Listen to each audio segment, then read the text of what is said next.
Did the cosmos suddenly explode into existence from nothing, by nothing, and for no apparent reason? Or were the words of Moses true? For in 6 days the Lord made the heavens and the earth, the sea, and all that is in them, and rested on the seventh day. Therefore, the Lord blessed the Sabbath day and made it holy. Exodus chapter 20 verse 11. Do we find evidence for a purposeless, self-existing universe? Or does the very existence of the cosmos point to a creator? Join Midwest Christian Outreach Inc. and J. Hall, MS, as we explore creation, the Bible, and science.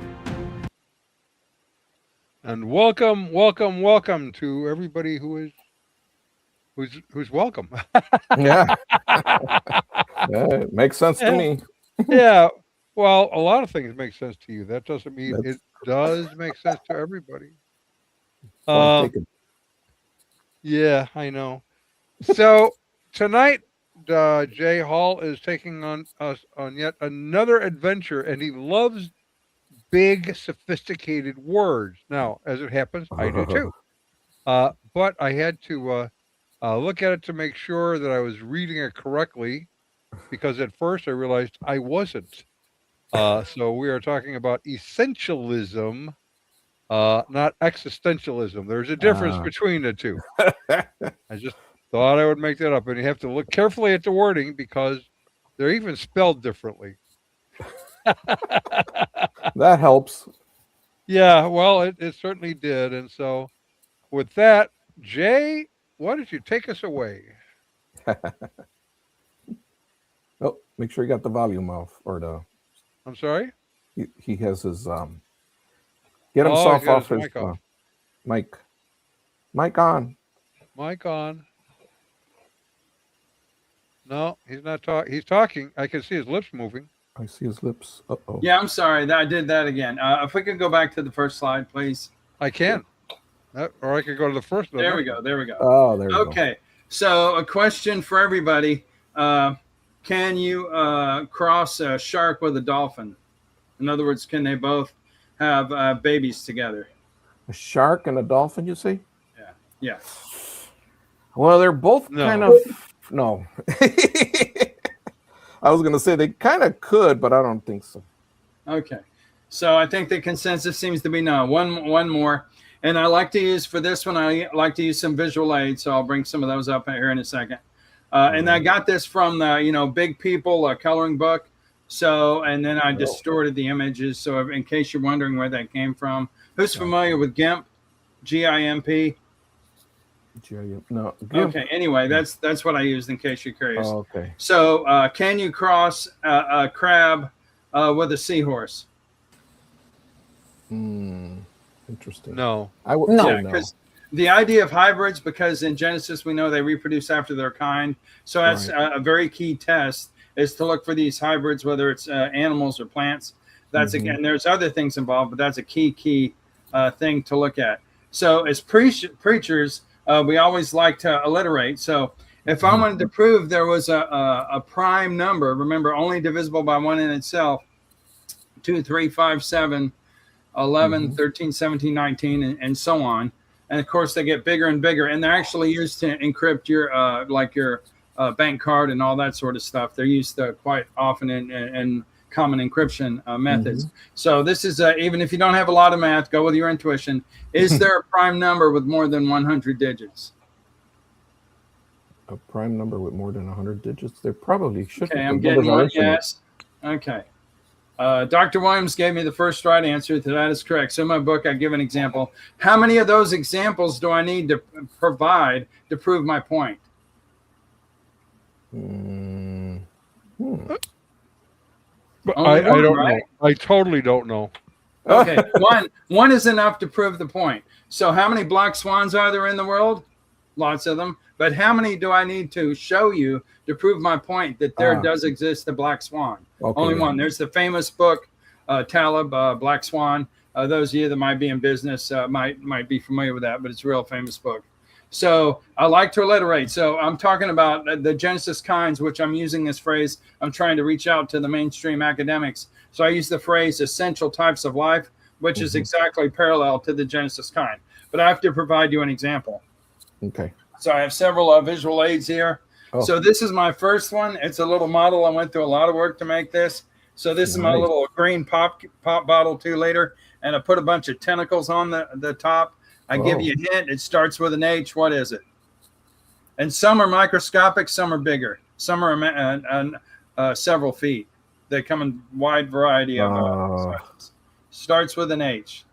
The ideas. Starts with a what? H as in heck. Okay. It's a hydra. A hydra. Oh.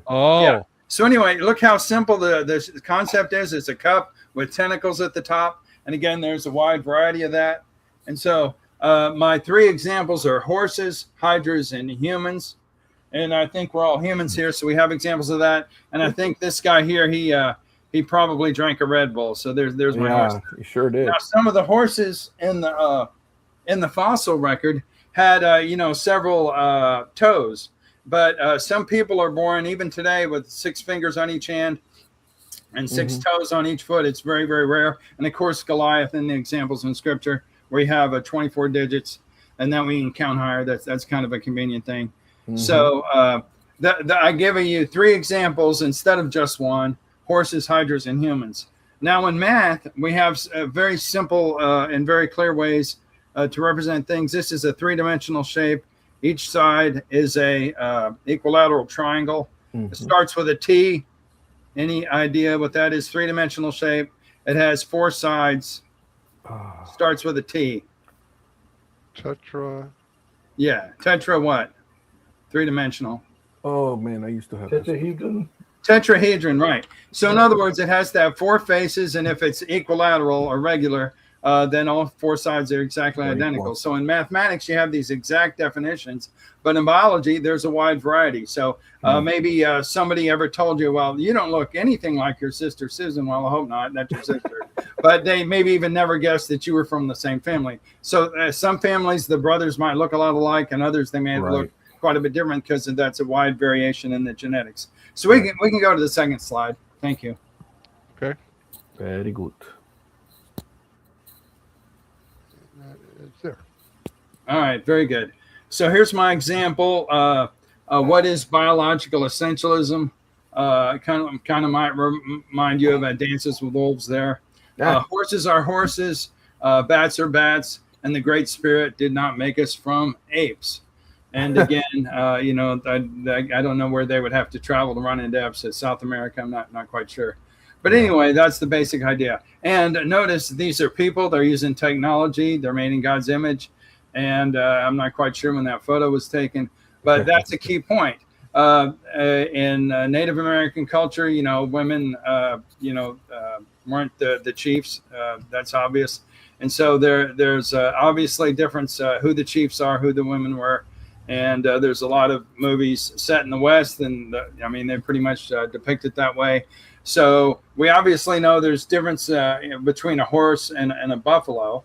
And like I say, in the fossil record, I would put all the horses together and zebras and donkeys and whatnot, because different ones can interbreed. So if you have a group of animals that can interbreed, and they're basically the same, then I would say, like a lot of creationists would, they're the exact same Genesis kind. So that's how do we go about telling that? We sometimes have to do some, experiments and so forth. Because in terms of the scriptures saying, there are these many kinds, it's left to us to kind of do some research ourselves and come up with that. But a lot of it's intuitive. So there's children there. Even the children know there's a difference between a bison and a snake, etc. Right? Right. And pretty much all the fowl that we like to eat, maybe pheasants, chickens, turkeys, as with other creationists, I would lump all those together, those type of birds, but not all birds are the same kind. There's many, many birds. There's talking birds and this, that, and the other. And of course, you have the penguins and so forth. So a good number of kinds of birds, but there's a hierarchy. So when I need a tool at Walmart to say trim my hedges, I can go to the garden section, but in the garden section, there's things to dig with. There's things to spread the seeds. There's a whole variety. So if you're looking online and you look at the categories for things out in the outdoors in the garden section, there's subcategories and subcategories and subcategories. So in terms of our everyday life, that's how we organize things. That's how the libraries, the Dewey Decimal System, there's a general category of philosophy, then it'll break it down. There's a general category of, say, computer science, and it'll break it down into various areas. And for some ways of categorizing, they almost put math as almost like a subcategory of computer stuff, which is it's kind of interesting. Yeah. But yeah, this is the third slide. James, do you speak Spanish? Sí. Could you please read verse 11 for me? Y dijo Dios que haya vegetación sobre la tierra, que ésta produzca hierbas que den semilla y árboles que den su fruto con semilla, todos según su especie. Y así sucedió. Comenzó a brotar la vegetación, hierbas que dan semilla. Yeah, that's fine. Thank you. So how do you pronounce it, the semilla again? Semilla. Okay. So that means seed. So yes. Basically, this is the Geneva. It's a little bit of a different way of saying it, but just so we can expand our historical understanding here. Then God said, "Let the earth bud forth, bud of the herb, that seed of the seed, the fruitful tree, which beareth fruit according to its kind." That's the key phrase. According to its kind. And which hath his seed itself upon the earth, and it was so. And the earth brought forth the bud of the herb, that seedeth seed, according to his kind. Also the tree that beareth fruit, which hath his seed in itself, according to his kind. And God saw that it was good. Bueno. So that's a key verse about the idea of the kinds in Genesis 1, verses 11 and 12. So if I grabbed an apple from an apple tree, what kind of seeds would be on the inside? Apple seeds. There you go. So Johnny Appleseed doing his thing, and he was a preacher as well.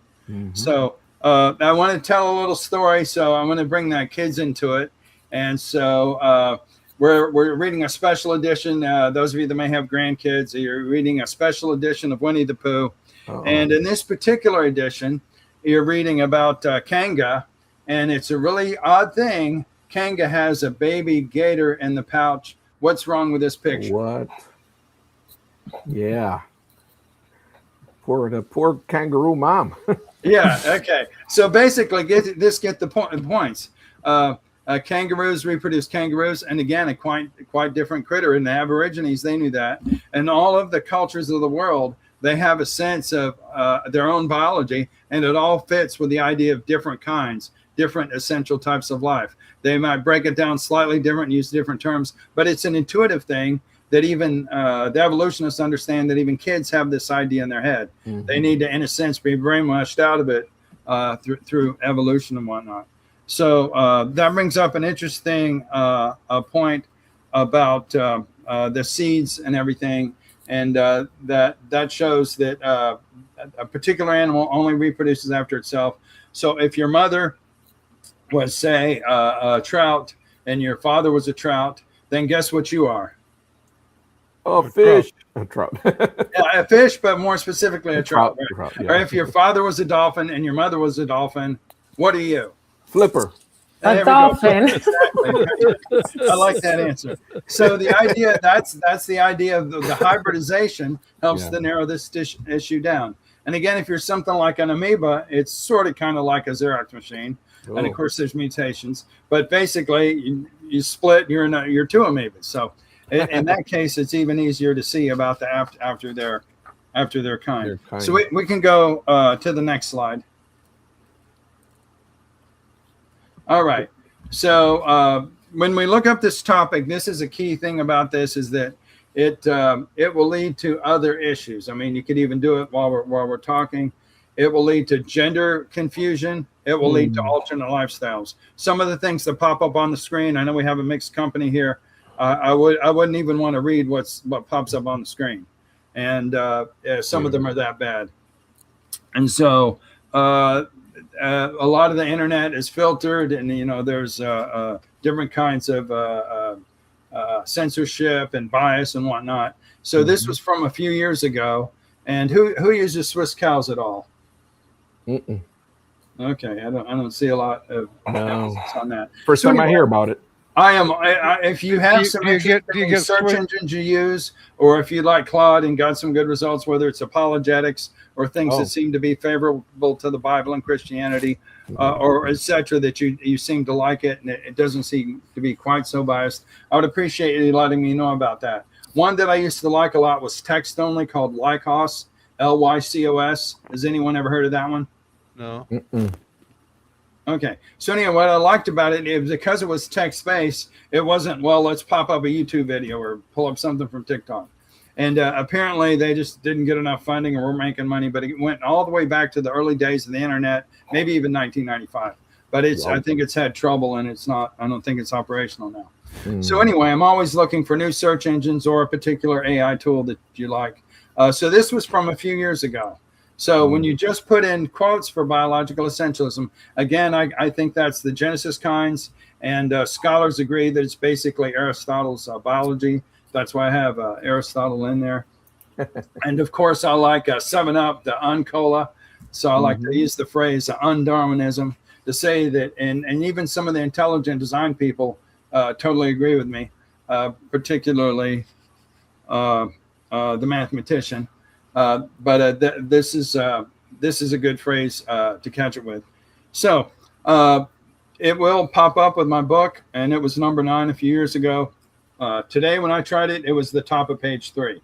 So again, I appreciate you writing a review of my book and getting it, Biological Essentialism. You just go to Barnes & Noble and search that. And if you search that and put my name, Jay Hall, sometimes the search will pop it up. Now, what was interesting a few years ago, because you can search the web, images, video, and so forth, that on the images, it was actually the very first image. So what I have is a so-called evolutionary tree of life. And again, I pulled that image from somewhere else and then added some things to it. So species is too narrow. So something that's often parallels, and I'll get to the classification system in a second, but something that often matches up is at the family level. So, family, genus, species, that sort of thing, and kingdom, phylum, et cetera, all that stuff.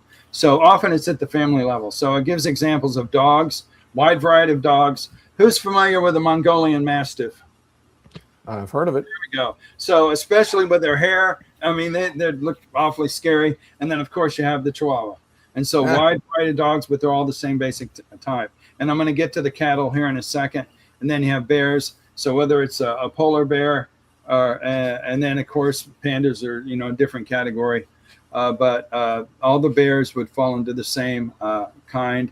And again, we're often using the word species, and that's confusing, as it is used, let's say, in your biology textbook, too narrow.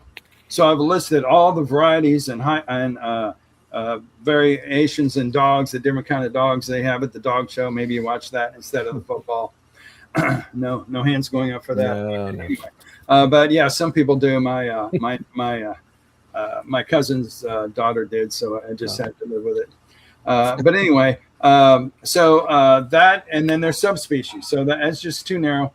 Normally we go up to the family level because basing it on the hybrids. Sometimes we base it on what they look like. So that is a question of how many animals were on the ark. And so I wanted to show a book. Let's see if I can get the full thing on here. This is from Master Books and Answers in Genesis.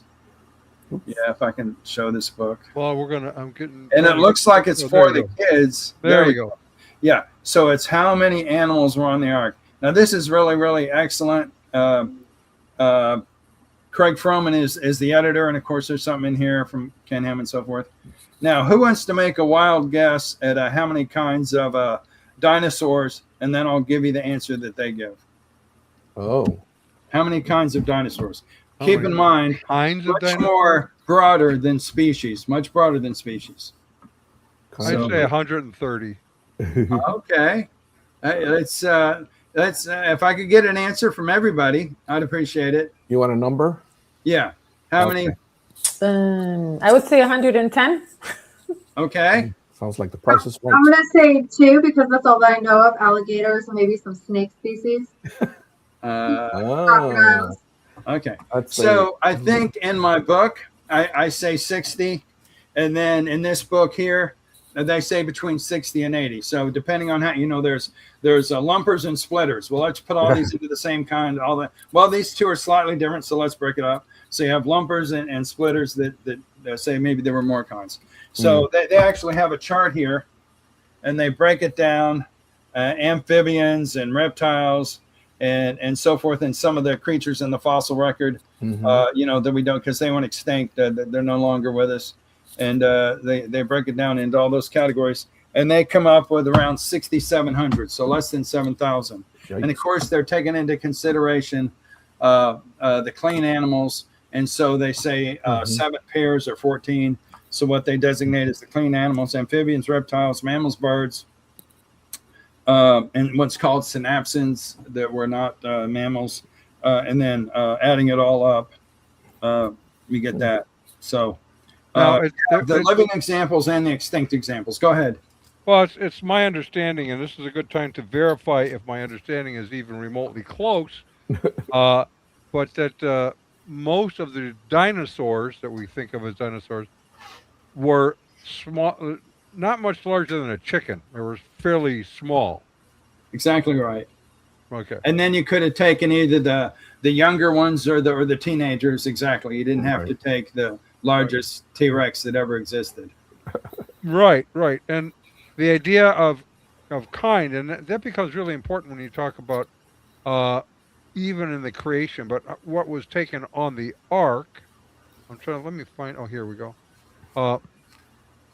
Because you have Canis, which is dog, but then what comes out of that? Well, you have the dog, wolves, coyotes, and jackals.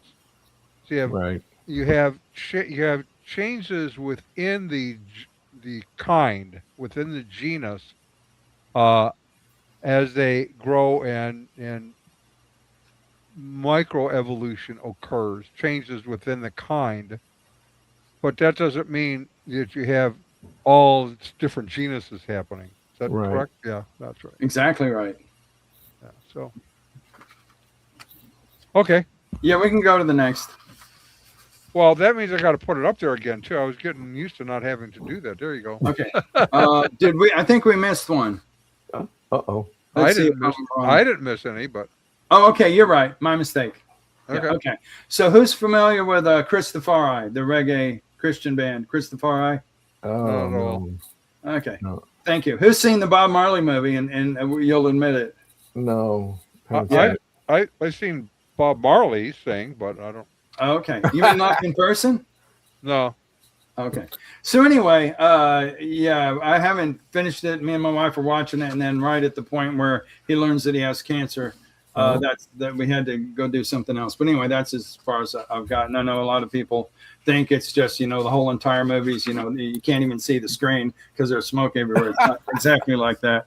But anyway, and if you're going to study Rastafarianism, you need to know a little bit about it, right? But anyway, I don't really have a lot. That's not my big study topic. But anyway, I just wanted to mention that because I really admire their work. It's just that they're doing their own version of So Will I. Who's familiar with the song? I actually like the song. Oh, no. Yeah. And I don't happen to know if it's Hillsong or not, or I know there's a lot that brings up a lot of controversy. You throw it out right away. But anyway, here's how the song goes. And as you speak, 100 billion creatures catch your breath, evolving in pursuit of what you said. If it all reveals your nature, so will I. And so will I is the chorus. And I really like the song and how it goes. And I know, pop Christian music, there's a lot of different people. But I do happen to like that. And I'm guessing because I think Mark Moore has Calvary Chapel associations. I imagine that he's probably a traditional creationist and all that. But they were just sticking to the original lyrics. But I would change it up. And in terms of billions of creatures, no doubt, there are billions of creatures. It just there aren't that many, in species and so forth. Millions of species, no doubt, but that's at the wrong level. So if you do this search, I don't know if you did it, but biological essentialism, you will get some totally weird stuff. And you go page after page after page after page. And there is one exception. There was another book published 2 years after mine, Oxford University Press, the exact same title. And it has some like little microscopic creatures on the cover, and it's a Michael Devitt, Devitt. So if you just look up Biological Essentialism and Devitt, Devitt, you'll see his book. And he actually spoke earlier this year at the Australian National University. And his topic was, in other words, part of what I'm trying to say is biological essentialism a thing. If you're heavy into philosophy of biology or even philosophy of science, you'll run into it. And Putnam and Kripke are the two like primo philosophers that have kind of brought this to the front, and it's acknowledged. So in other words, they have to say, but hold it, that contradicts evolution. I'm saying from the academic sense, they say that and say, well, the philosophy seems to go that direction, and the little kid knows it. So this is on the first page of Devitt's book. I just wanted to read this real quick. For the consensus among philosophers of biology and a widespread view among biologists is that Aristotelian essentialism is deeply reflecting the wrong view of typological thinking instead of the recommended population thinking. That's the evolutionary term. This essentialism of thought to arise from a naive and uninformed view of biology and to be incompatible with Darwinism. This view is presented and argued for in a paper by Okasha that he references. And I shall defend intrinsic, that's a key word, biological essentialism. I think that the children are right and the philosophers of biology are wrong. So Devitt says that on the very first page of his book, and I would say amen, amen. So what he does, he tries an impossible task. He tries to make biological essentialism fit with Darwinism, which, it's like, my brain's going like that. It just, what is it, a square peg in a round hole, or a round peg in a square hole, something along one of those two. So, yeah, so he's the one that's getting more attention because it's published by Oxford University Press. It goes into libraries, goes to universities, and so forth, and probably has sold a lot more copies than mine. But I do appreciate you grabbing a copy, fully illustrated, hundreds of footnotes, and I like to put almost every other page has a chart and illustration. And then, like Brother Don, I do like to use some humor.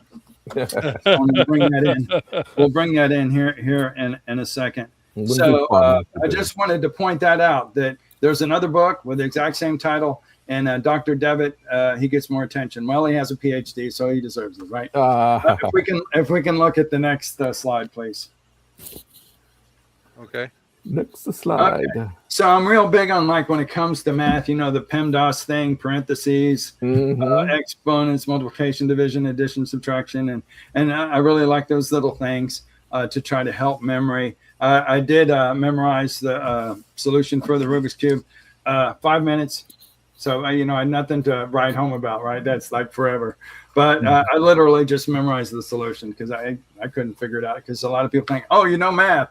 You could probably be a dentist or a doctor or a lawyer or a psychiatrist. No, I can do math. I can't do everything. But somebody kind of get those. And I've had people tell me that sort of thing. Oh, wow. My skills are limited. So anyway, order in the court. That's a phrase. Well, that's before the family. And got class? I hope so. That's, for example, the birds is in the class category. Chordates, they have something like a central nervous cord, like we have along the spinal column. So not that you have a backbone, that's vertebrates. And then animals versus plants, that's pretty clear. So you go with the biggest category, more narrow. And you can bring that into theology. Who is God? What is salvation? What's the church? And then we have more narrow aspects. What about church leadership, et cetera, et cetera, et cetera. So any topic we bring up, there's the broader issues, and then it gets more and more and more narrow. So the Genesis kind doesn't match up to species overall. It matches up to family in many, many cases. However, how many species of human beings are there? That's a question for everybody.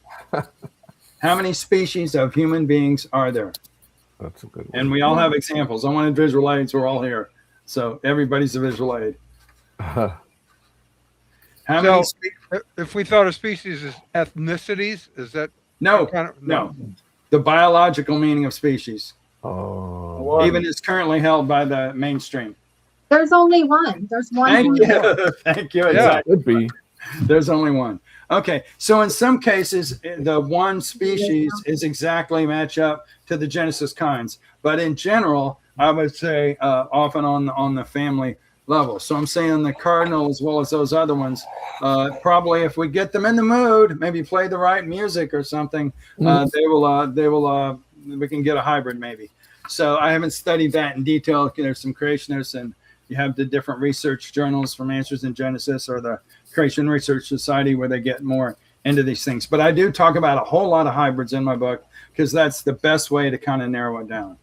And so we go from kingdom, phylum, class, order, family, genus, and finally species. But because people say, and even Darwin thought species matched up to the Genesis kinds, no wonder he was confused. And again, Linnaeus kind of gave that distinction, but even he changed it to closer to what creationists say today. So if you follow Linnaeus, because he's the one that came up with the initial classification system and taxonomy, if he traces later writings, he comes awfully close to the how creationists would understand it today.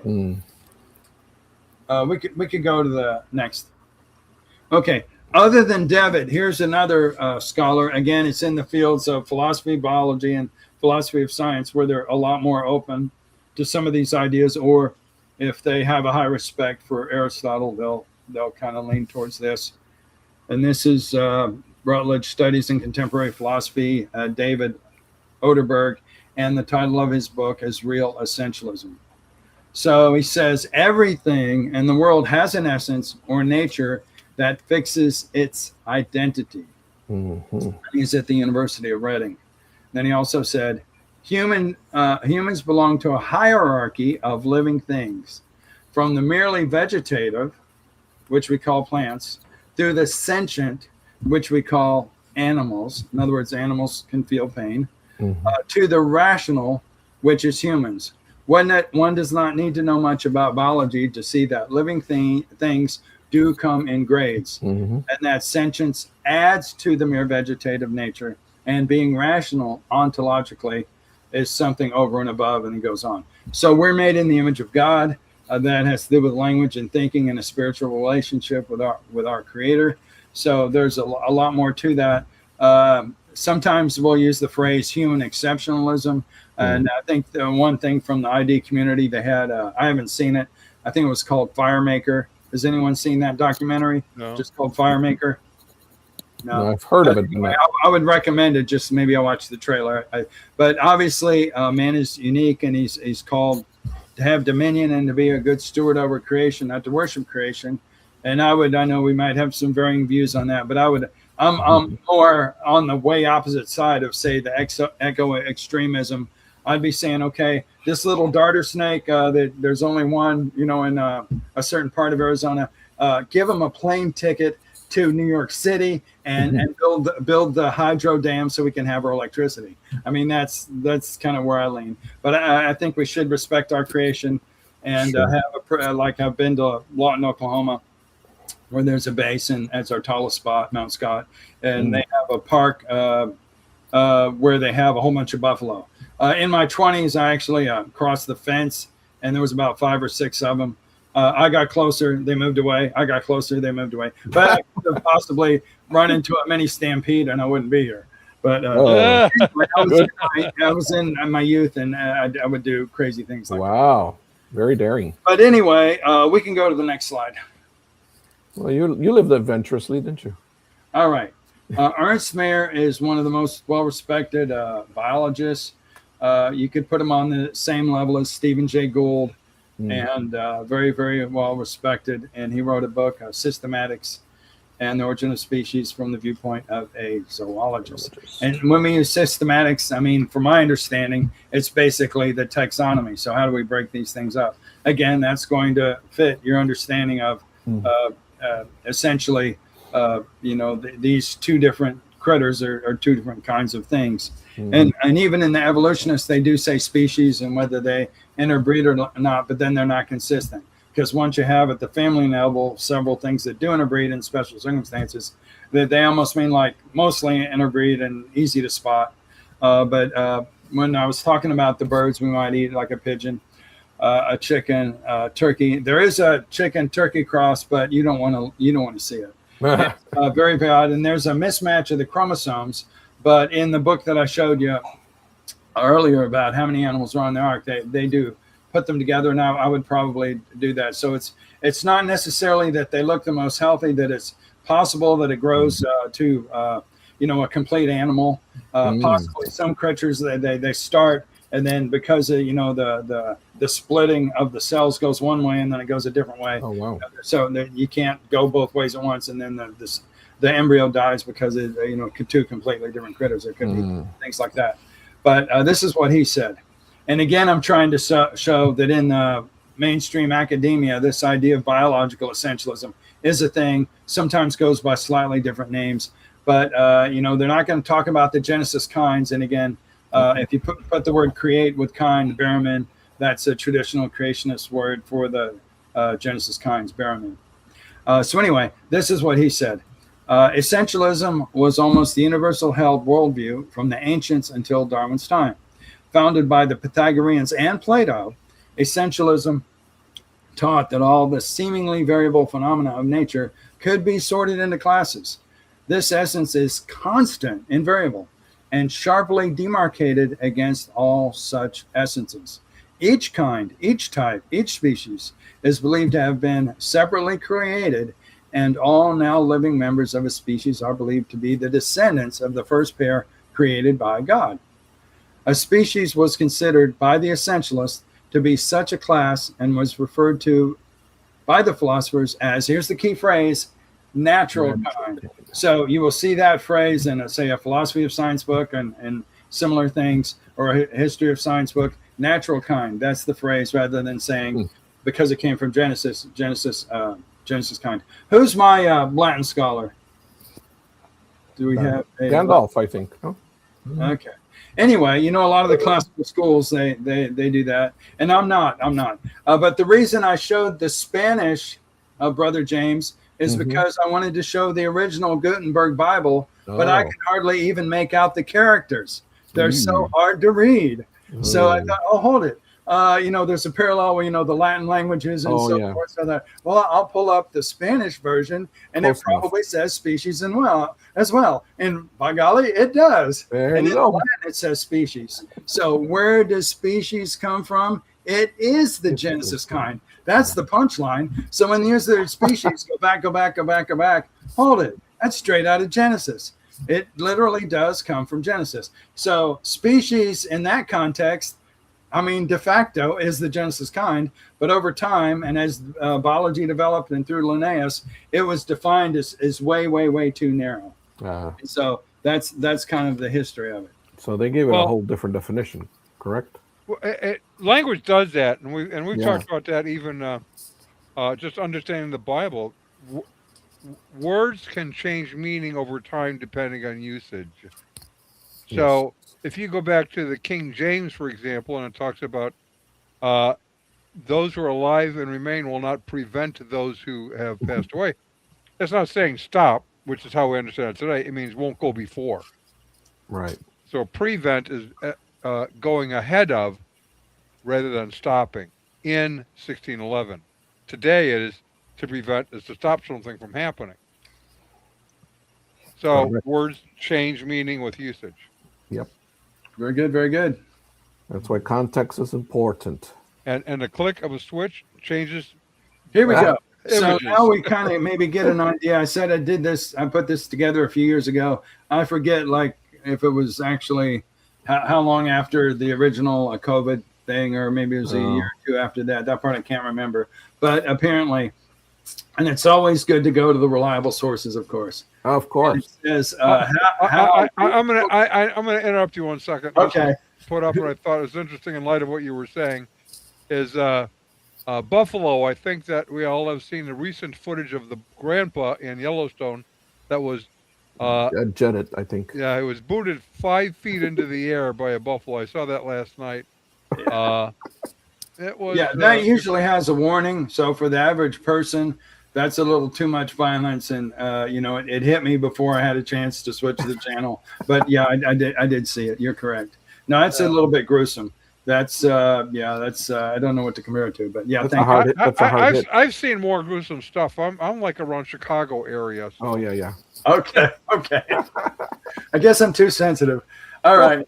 So they say that do your own research. I even like to try to make it a meme like DYOR. I think I put it last time.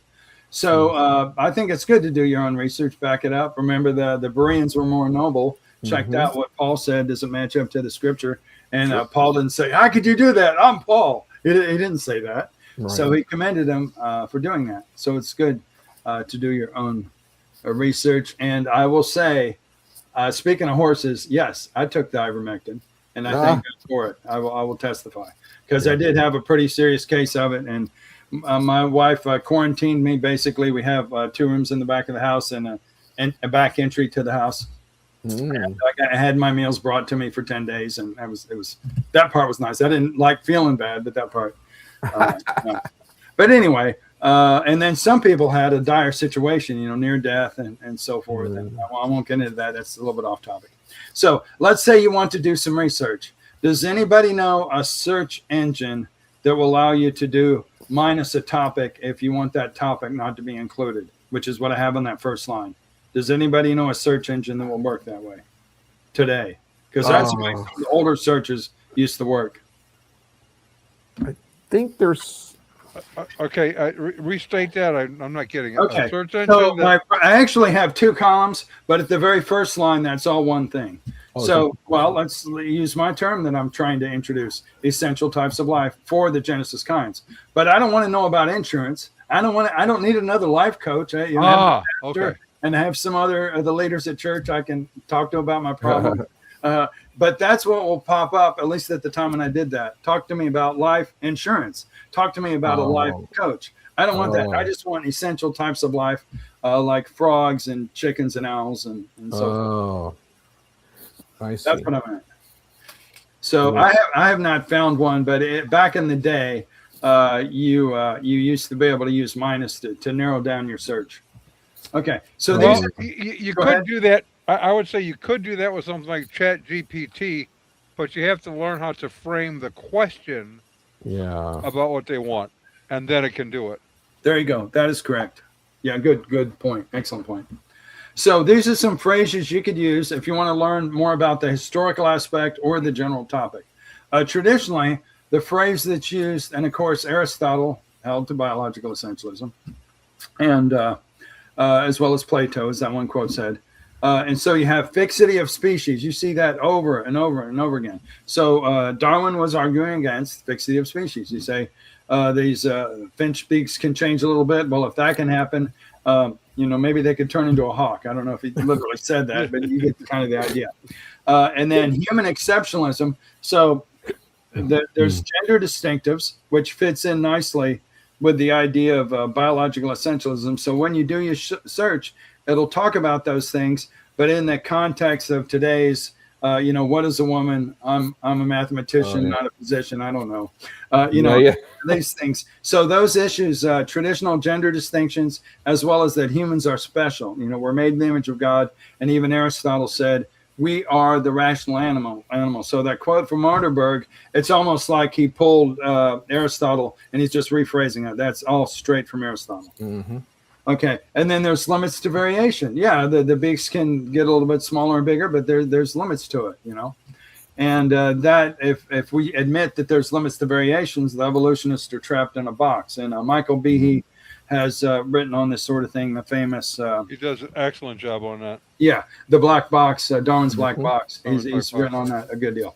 And then just the idea of philosophy of biology, because those people and the historians of science... they just seem to be more understanding that, well, if we really dig into this, can we really prove evolution? Or what does our intuitive logic say, like the kids? Well, there's distinctive kinds of things, in math and business at Walmart, everywhere. And then the phrase itself, biological essentialism, again, I'm trying to say that it's a thing, so to speak. Natural kinds, which I just quoted, that's a common term that's used.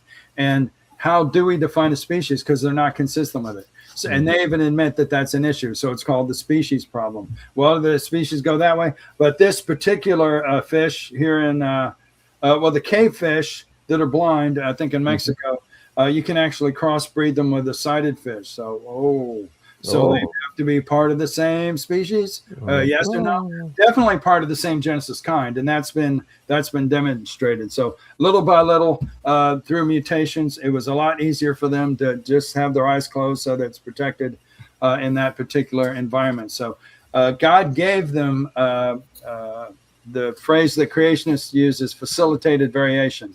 Not just by accident they had a variation, now things go better for them. That God put a lot of wide variations on there. There's little histones that turn genes on and off, and because of the wide variation of how the genes mix, those will be predominant, and they'll allow critters to adapt to their environments. What color are polar bears? Well, they're clear, I think. Okay. What about at night? But they look white. They're white, right? What about at night? Their skin is black. Yeah, there's a debate on that because it's actually not white, but it looks white. Okay, I got you. Even at night, they're white. Yeah. Okay, very good. Okay, yeah, we can go back to that slide. Next slide. All right. Now, this is a British show. I like a lot of British things. It's called In Our Time on BBC4. And this episode, Aristotle's Biology. Hey, that's my topic. Yay. And so I'd encourage you to look it up and listen to it. Melvin Bragg is the host. He covers a wide variety of topics. Very, very interesting. He has guests on, very, brain stretching.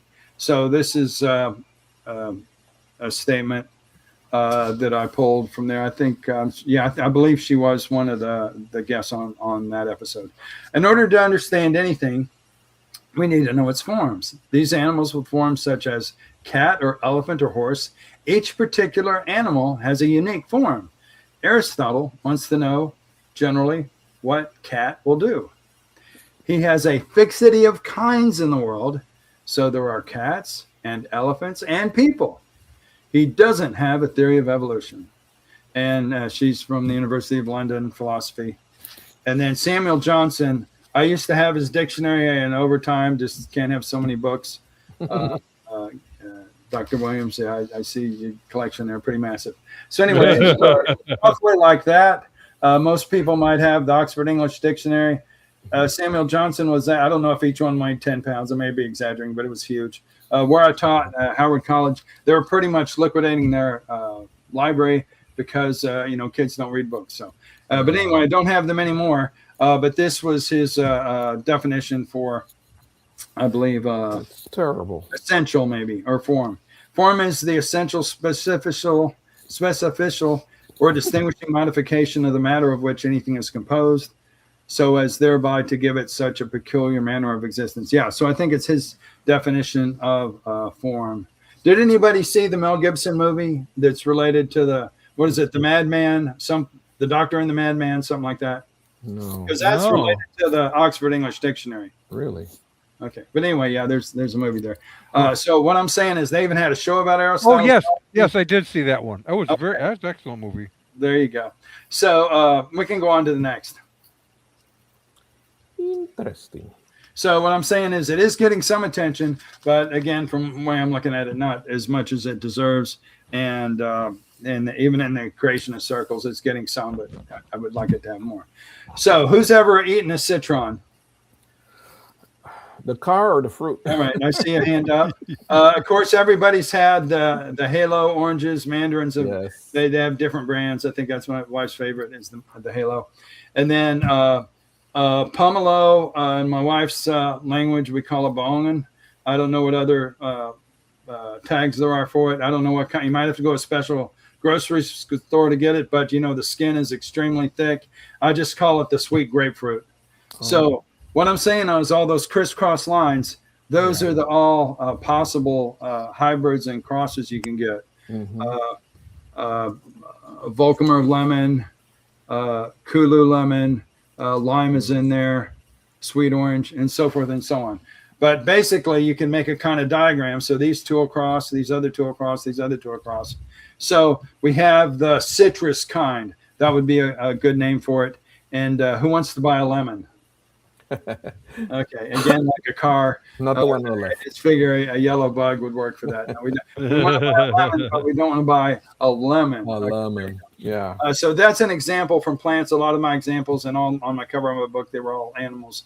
But that's an example from plants. So will this cross with that? Ask yourself. And that I would say if they can cross, then somehow or another, I would argue they're part of the same kind. Yeah. Okay. Now, another quiz. This is a participation time. Tell me a type of cattle that starts with the letter B.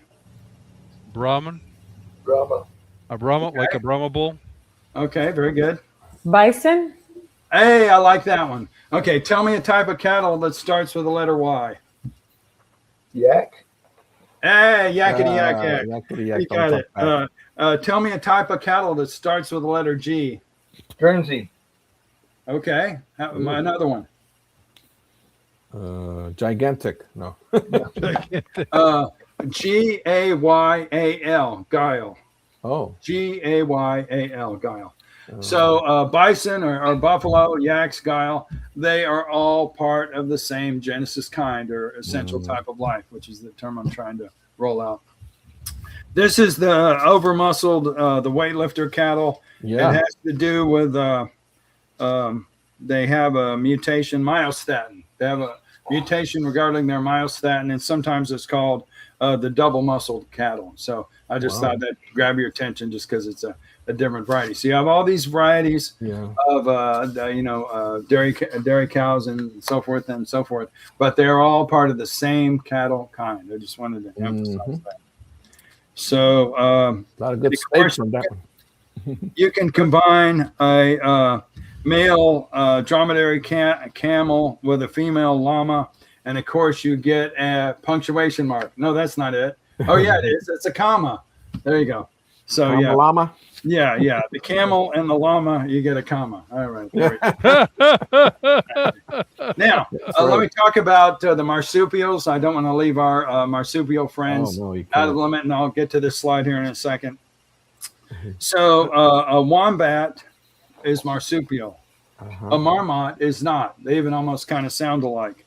But are they related? Are they part of the same kind? I'm going to go with no. Now, here's another question. Think. Yes or no? Are there marsupial humans? Marsupial humans? No. I see a no there. Yeah, I've never heard of any. So the point is that anything marsupial, even if it kind of looks like something else, I would say let's be a splitter and put it into two separate Genesis kinds. That would be my initial viewpoint on it. And again, I don't know what the range of creationists thought on it, but that would be my thinking. And we can go back to the elephant. Back to the elephant. All right. So, brother Gandalf, do you recognize the character in the middle? I do. My Who old, is that? my old friend Frodo. There we go. So I thought I'd throw out some Lord of the Rings. Yeah. So this is a little joke here. So an ape and an elephant walk into a bar. Bartender says, "How about that Trude parade?" So here's your question: If I have a group of elephants, what's the group term for elephants? Oh, herd. A herd, yeah. A herd of elephants. Yeah, that's acceptable. And another one is parade. Now, it's not shrewd of apes. I need to change the word up a little. I just only had so much room on my slide, so I had to knock off part of it. It's not shrewd of apes. Does anybody know the full? For the apes, it's not a brood, is it? It's actually shrewdness, because we know how shrewd that they can be. I mean, they're primates. This close to us, right? So close to human, it's unreal, right? So it's a shrewdness of apes. That's the actual accepted term. So it might be a bad joke, but hey, I tried. I was trying to put something with different kinds of critters, and obviously you can't cross an elephant with an ape. That's pretty clear. Even a 3-year-old knows that. Yeah. So we can move on. And you have a pride of lions, but you can't. Exactly. A lion and Right. In fact, the lion would be crossed with the elephant if you tried to do that, I think. That could be dangerous. That could be Yes. dangerous. You get stampeded on. Yeah. Or what I really like is the murder of crows. I like that one too. Oh, that is a good yeah, one. I've heard of that. That is a good one. Interesting. Okay, so the bartender walks into that's different joke. Different joke. A rabbi, a priest? No. Yeah, exactly. I didn't have one for that I could relate to the topic. Darn it. Okay, so part of the whole idea is that the different kinds of animals and plants are different, and that humans are special. Humans are made in God's image. And again, Aristotle called them the rational animal, not that there's a whole bunch of them. Right. And this is from an old comic. You can tell that it's 10 cents, so I added the captions. This first lady is wondering about Mars or Venus. There's that famous book, Men Are From Mars, Women Are From Venus. And who's familiar with Blue by Leanne Rimes?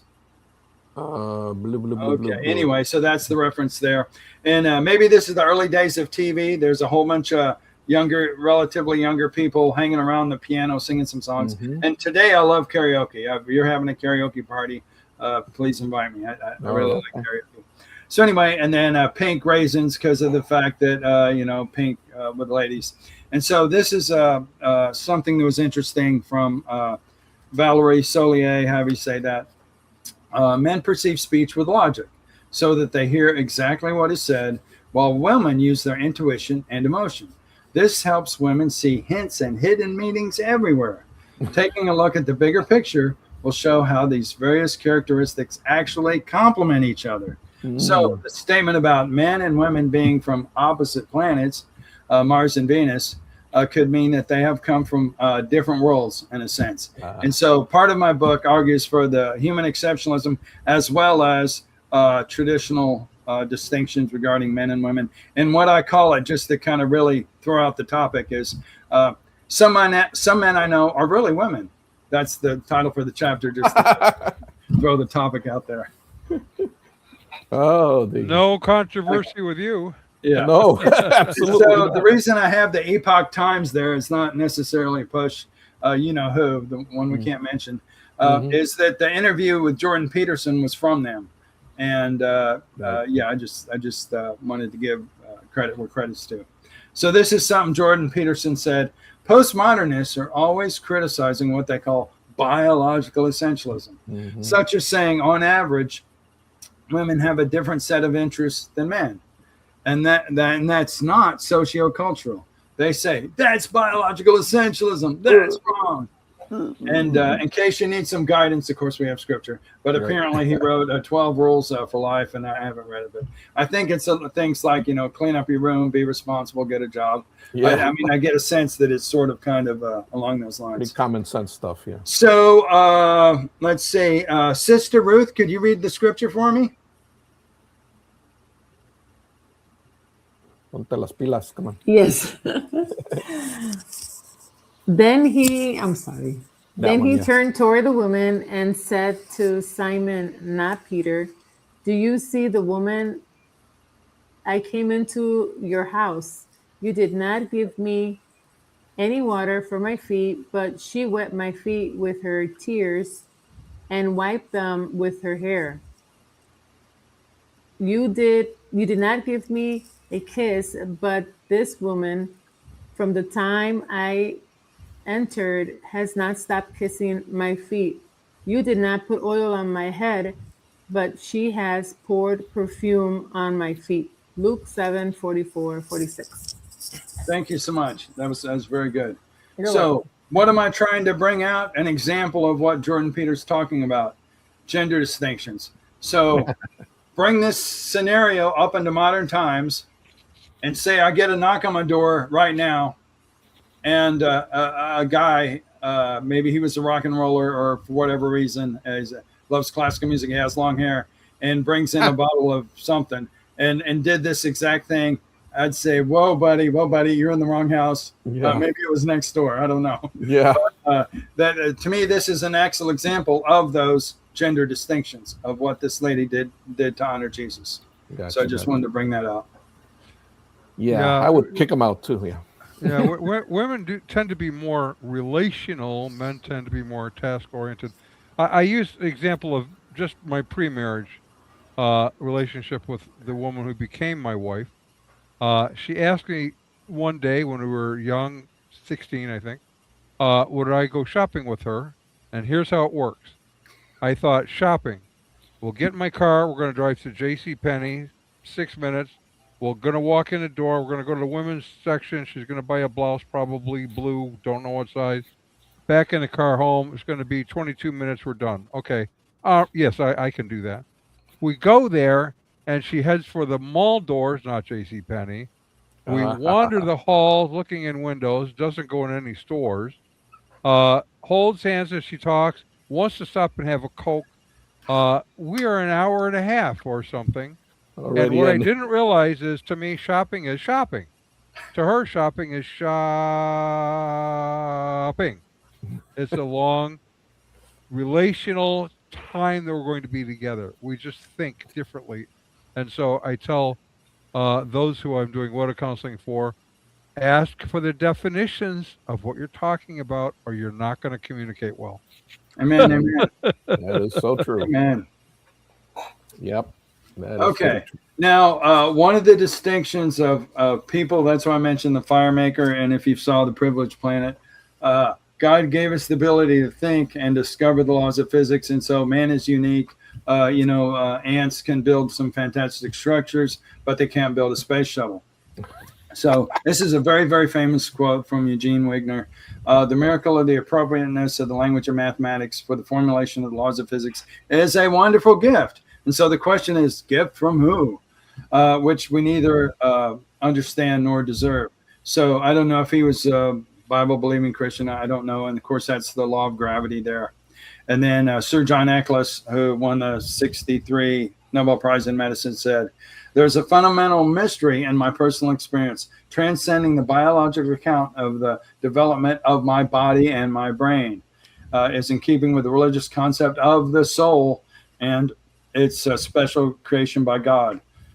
And Sir John Eccles said that. Now, there's a Canadian journalist. She writes in the ID Circle. It's Denise O'Leary. It's Denyse.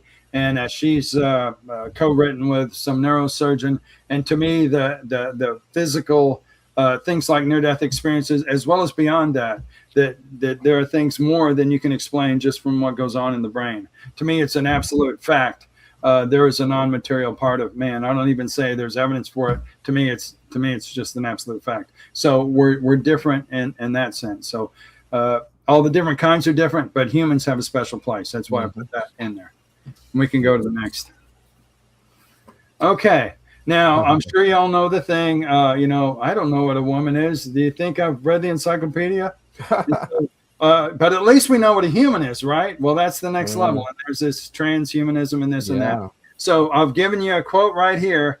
The name is Jonathan Jong. So if you want to go knock on his door and have a talk with him, because he's really, really confused. At the end of it, he says, in this paper, I argue that these attempts to defend biological essentialism are insufficient for the purpose of getting the quest for human uniqueness off the ground. So now we don't even know what a human is. Okay, that's where we are right now. We don't even know what a human is. So what can you say? Yeah, it doesn't. So that's why I put those little memes there to kind of illustrate that. We can go to the next one. Does not surprise me at all. Okay, so before I said you can have some more information about the radiometric dating if you want to. Here's one of my other emails. The one that's easy to remember is hallofmath@yahoo.com, but I also have a deep time skeptic at protonmail.com. That's one I check. And I'll give you a free sample from chapter 1 of this book if you're interested in buying it, and that is the current price. And of course, that was, I think I changed that in the year. So that does kind of relate to the COVID context. So I think I changed it to 2022 because that's the year that I changed the price of it. And then the Devitt's book came out 2 years after mine. And it, because of the fact it's, University of Oxford Press. I mean, come on. It's a lot more attention, but I appreciate your support. Do we have any questions, comments, or feedback? Yeah. I have a question. What's the role of viability in your concept of kind? One of the definitions of species that I learned at some point was you're in the same species if you can make and produce viable offspring. So a horse and a donkey are not, because mules are sterile. Lion and a tiger, tiger and a lion. The ligon and the liger and the tigon are sterile. Correct. Very similar. On the other hand, a wolf and a dog, they can produce an offspring that can continue the thing. So by that definition of species, you kept talking about, hybrids, but not all hybrids would function to continue the kind. It seems like we need to bring that consideration in at some point, because by that definition, a species is a kind. Yeah, I would be a lumper from that perspective, and I understand that they're sterile. I do understand that. And a turkey chicken cross looks quite awful. Y'all might be eating later. I wouldn't even want to put that on the screen. It's not pleasant to look at. So I would be a lumper from that angle. Then there's the turducken, of course. There you go. I like turducken. But do you think that the sterility entered in later as a cumulative effect of the fall, in the same way that the decrease in lifespan did for humans? I think that's a very interesting thing. Maybe Noah on the ark could have combined maybe certain animals that we couldn't, if we were going to do an ark today. Okay, we would have to have a horse and a donkey if we wanted to end up with both. Yeah, you bring up a great point. We could economize by having only one canid. There's a wolf and a dog. We wouldn't have to have both. Mm-hmm. But a lot of creatures we would. Is it possible that Noah had more flexibility in that way than we do? Yeah, with quite a few more creatures, you could still work it. There's a famous book, The Feasibility, Noah's Ark, a feasibility study by Wood Marapi. And this is, I wanted to show you this picture. This is their pig kind. So notice it kind of looks kind of generic. And that's, and I don't know, how many of y'all have been to the Ark Encounter?